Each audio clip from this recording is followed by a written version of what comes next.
Sorry, my stomach keeps rumbling because I'm drinking liquid, whatever.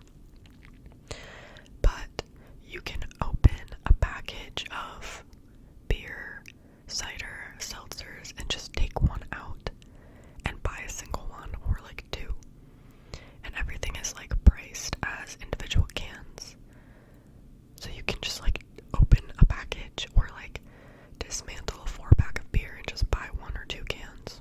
Isn't that weird? I've never seen that before, but yeah. I used to love cider, but I got 2 ciders when we were at the liquor store and I didn't really like either of them. Sorry, my stomach again. So I don't know if I'm much of a cider person anymore. I think I just started to get more of a taste for beer instead, so I might have to stick to that, but anywho.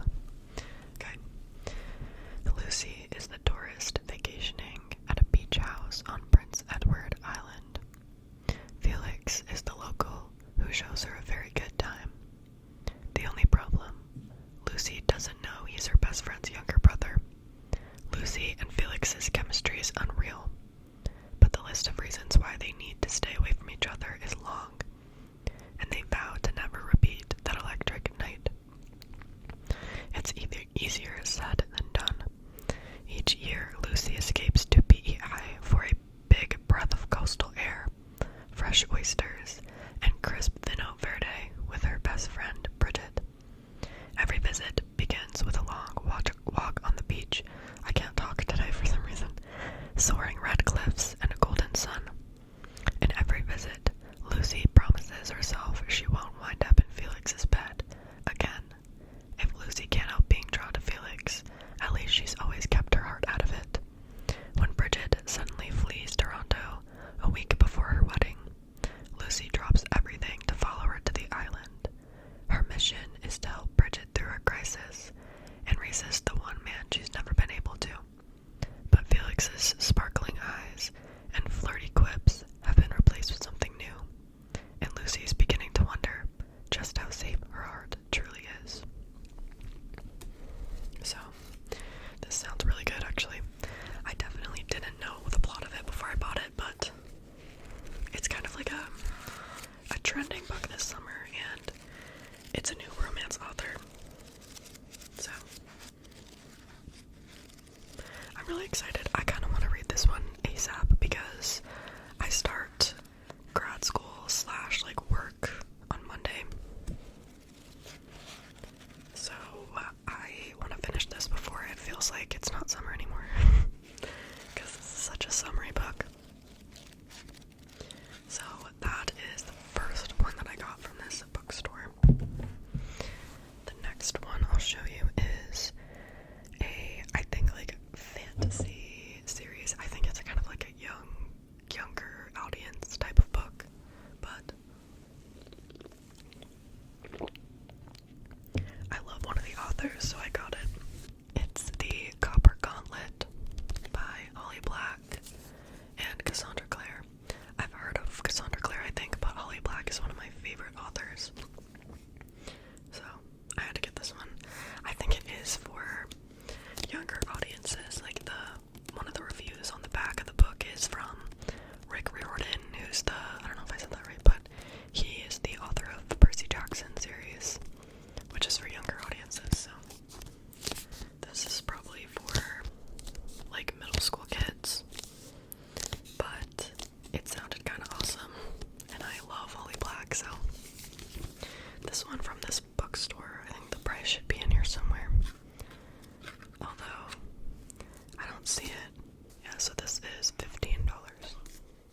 The original price is $18, so I guess it was a little bit cheaper. It is like actually in perfect condition.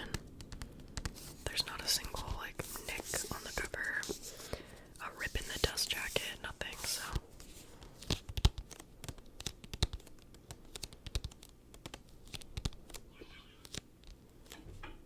Oh, I was like, what's that noise? But my roommate is hanging stuff up. It sounded like water. I don't even know.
see like a little line right there. It's so faint, but it's like an arrow pointing upward with like 3 squiggles underneath it. Maybe if I get the light on it properly, you can kind of see that.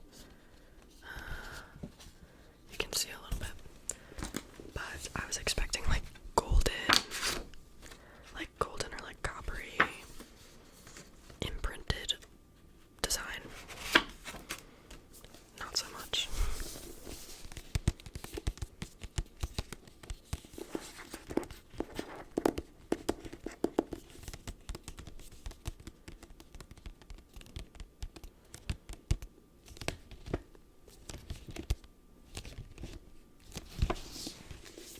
Okay.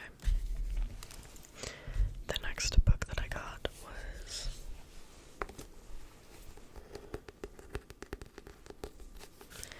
An Abundance of Catherines by John Green.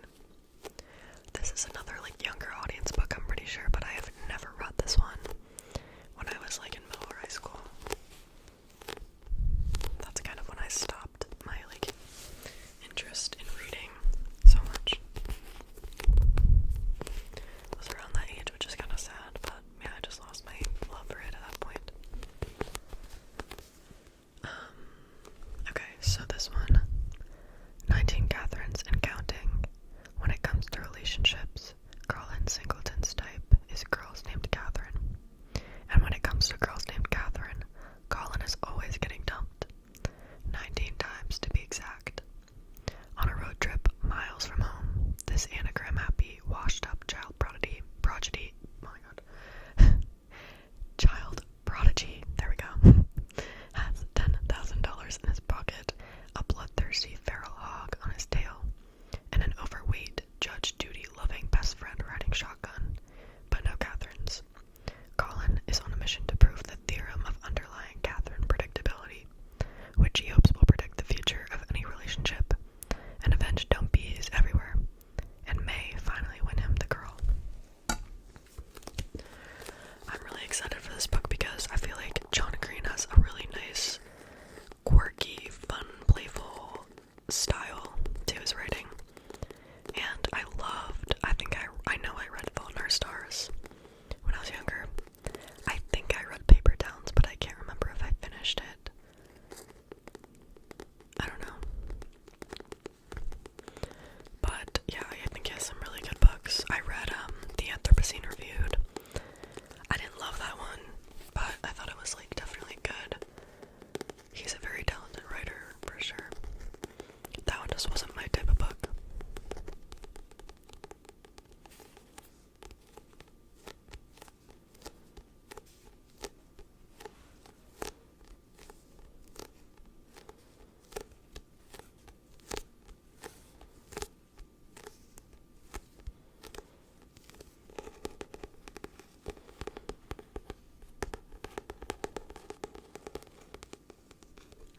I think this will just be a super like easy, fun read.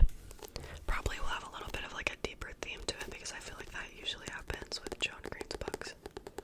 Also, I want to get, I forget what it's called, but there is a booktuber named Haley. I think her channel is Pages with Haley, but I was watching Haley Jean ASMR's video that she posted like a couple weeks ago, which was a like Barnes & Noble like shop with me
she has survived for years alone in the marsh that she calls home, finding friends in the goals and lessons in the sand. Then the time comes when she yearns to be touched and loved. When two young men from town become intrigued by her wild beauty, Kaya opens herself to a new life until the unthinkable happens. Perfect for fans of Barbara Kingsolver and Karen Russell, where the crawdads sing is at once an exquisite ode to the natural world, a heartbreaking coming-of-age story, and a surprising tale of possible murder.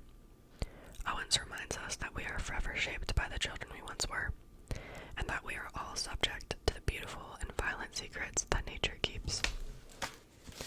So, this book, one second, sip. Yeah, I just don't like cider as much anymore. It's not giving. My stomach keeps grumbling. Anyway. So, this book was actually like, basically when I was in high school, I took AP Literature when I was a senior. And we would have like, since it was a class based on fiction,